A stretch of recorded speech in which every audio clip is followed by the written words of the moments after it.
Welcome back to Hannity. There is major outrage in Michigan after the state's largest teachers union, the Michigan Education Association, announced its intention to give a $10,000 severance package to a former teacher and convicted child molester.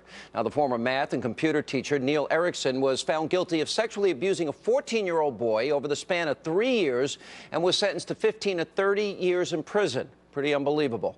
Now, we reached out to the MEA earlier today, and they defended their action, saying they are legally obligated to enforce a contract uniformly for all employees.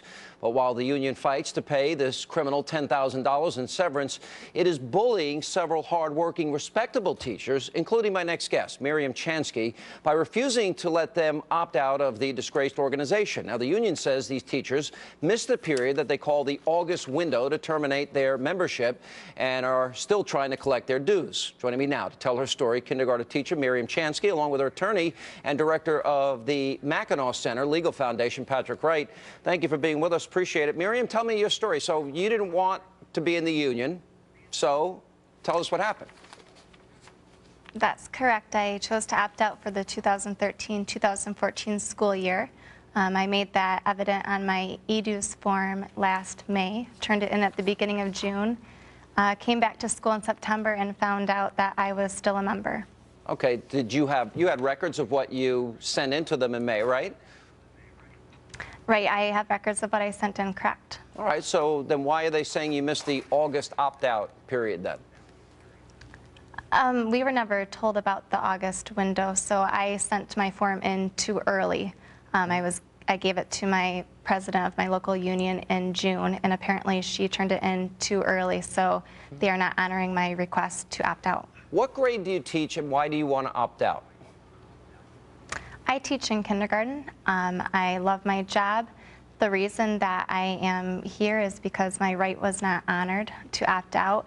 It's not necessarily about the reasons behind it, but rather that they won't honor my decision.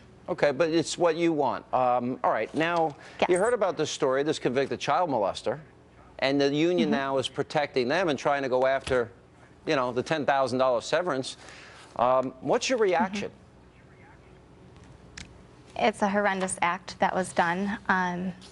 I find it very surprising that the MEA is standing behind this teacher and defending him to the point of getting money, where they won't support a teacher who went along the legal means and opted out of the union. They won't support me and let me out. However, they will stand behind him. Patrick, from a legal standpoint, the MEA is claiming that they are contractually obligated to fight for the convicted child molester. Do you buy into that? I haven't checked their contract. I do, again, find it somewhat odd if they're claiming a fiduciary duty that they didn't claim to have a right or a duty to tell the truth to all of their members. Miriam's not alone. There's many other people like her that were misled by the MEA about this August window. And you know, clearly this person the criminal has done horrendous acts, and the MEA is bending over backwards to fight for them. And yet they have all of these members who they hid relevant information from in order so that the MEA could enrich itself. Yeah, and so, I mean, it's the same thing with a lot of these unions. They're rank and file that don't want to be members. And your client obviously went through all the proper procedures, even got this request in early. Did they deny that she sent this in May? No, Right to Work, of course, is new in Michigan. We're the 24th Right to Work state. And they announced after the law passed that they were going to do everything to fight it, including not accepting any applications to resign from the union that were, quote, too early, or any of them that came too late. And so this is too early. The application was sent in too early. You can't make this up. That's what they said, yes. Yeah. Well, no, that's from Steve Cook, the MEA president. All right, so what's the next step? Well, we have it before a labor board in the state of Michigan, and we're trying to fight that out for behalf of Miriam and others like her, including Ray Arthur, who's a 34-year teaching veteran up in Petoskey, Michigan.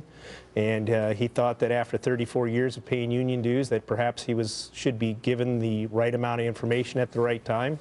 And instead you've got this union that's choosing power over principle money over members and cash over colleagues. Miriam, I mean, they go into the ends of the earth to get the severance for the convicted child molester, and here you are, young teacher, doing your job.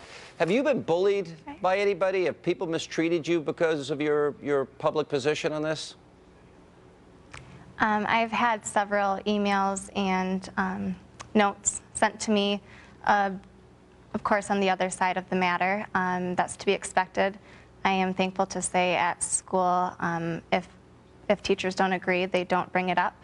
But I've definitely had disapproving emails and notes. One of the other things that's important, Sean, is that her credit rating's been threatened, that the MEA is threatening across the board to try and go after and send teachers that don't pay this dubious dues claim to credit reporting agencies, and thereby trying to force them to give them money that they don't deserve. Well, if they do that, then I think you got even a stronger case. Miriam, I wish you the best of luck, and Merry Christmas and happy holidays to your kindergarten class. Kindergarten was my favorite year. I had a lot of fun in that class. So, I agree. It's my favorite. All right, guys. Thank you.